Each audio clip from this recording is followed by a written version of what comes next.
Hey everybody, Mrs. Bianchi. We're looking at a Chapter 4 project called Using a Pedigree to Show Inheritance Patterns, and let's try to understand what they want us to do.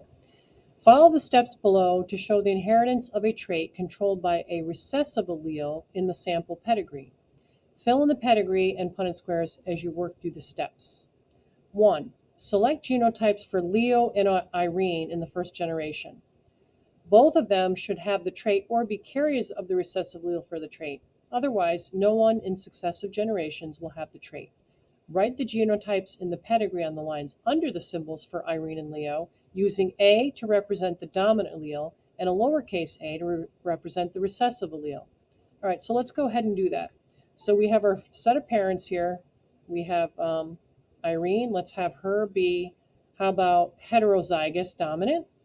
And let's have Leo also be heterozygous dominant. Fill that in, and if you need more time, you can always hit the pause button. All right, now also we should shade in their, they have the trait because it's dominant, so shade in both of their shapes. So you can shade it in whatever color you'd like, but a lighter color would probably be best. All right, now we're going to complete the Punnett Square, right? Because number 2 says, fill in a Punnett Square for Irene and Leo using the genotypes from step 1 to determine the possible genotypes of Irene's and Leo's children. So let's fill in for Irene. We said she was a heterozygous, so let's fill her in there. And Leo, we said, is also heterozygous. So now let's fill in the offspring. So we would have a capital A and a capital A is one option. We'd have capital A and a lowercase a, in other words, heterozygous for an offspring. And then we would have capital A, lowercase a, another heterozygous offspring, and then a homozygous recessive. All right, so now these are all the outcomes for the children of Irene and Leo. So let's go down and find who their children are. So their children are Gordon, Emily, and Cheryl. And let's make sure we choose one of the things that is in the Punnett Square. So any one of these can be for each child. So how about we have Gordon, because that's shown in the Punnett Square. Let's make him this. Let's make Emily heterozygous. And how about we make Cheryl recessive homozygous, just so we have a little bit of variety, because all of these are shown in the Punnett Square is offspring possibilities for Irene and Leo. Now, before we can move on, we have to make up alleles for their spouses. So let's make sure we read the next step. Based on the Punnett Square, choose genotypes for Irene and Leo's children. Keep in mind that the Punnett Square shows the most likely genotype proportions for the children, but in any given family, the actual proportions of genotypes may be different. Write the genotypes on the lines under the children's symbols. So we did that. We're about to do 4. Select genotypes for the spouses of Irene's and Leo's children.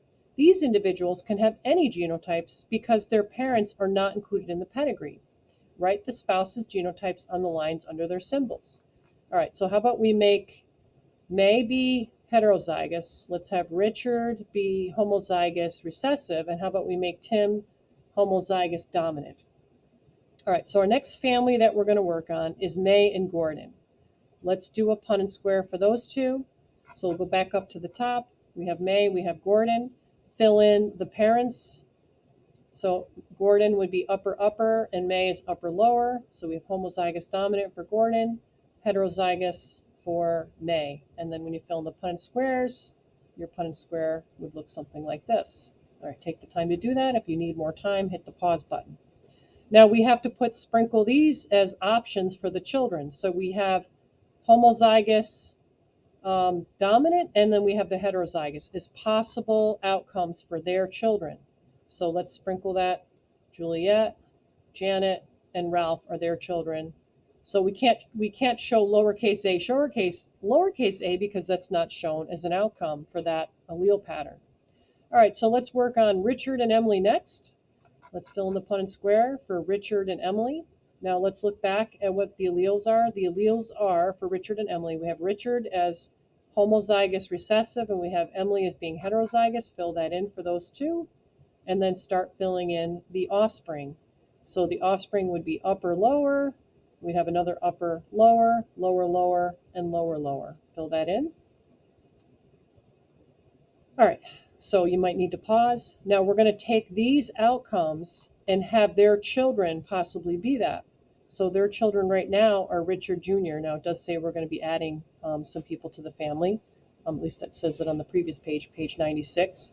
So Roger would be the other person. So let's add him to this particular pedigree chart, and let's have him be lower, homozygous recessive. All right, let's move on to Cheryl and Tim. Cheryl and Tim, they are homozygous dominant, homozygous recessive, and if we fill in the Punnett Square for their children, this is what we would get. Pause it if you need to, and then when you're done writing that in, then we want to make sure that these are expressed for their children. So who are their children? Ashley and Zach are their children. So we should have both of them are going to be upper, lower. So fill that in for those two. Fill that in. All right, now keep in mind that on the previous page, this is page 96 that we're looking at. On page 97, it mentioned that you had to add somebody who married Zach, and that was Jean. So we should go ahead and do these other families that are the next generation. So we have Juliet got married. She got married to Robert, and we can make Robert, let's make him upper, and we'll have Juliet be upper.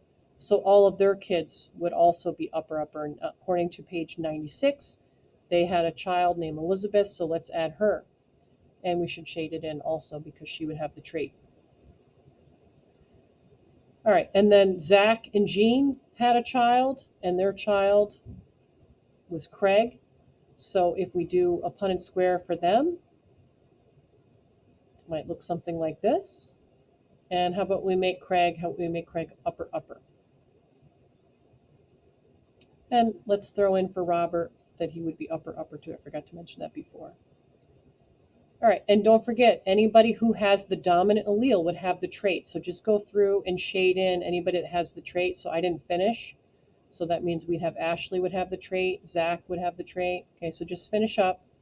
Anybody who has the trait, shade them in. This is not a sex-linked recessive trait, so make sure you fill in everybody that has it. So I'm going to shade in for Craig. All right, good luck finishing this up.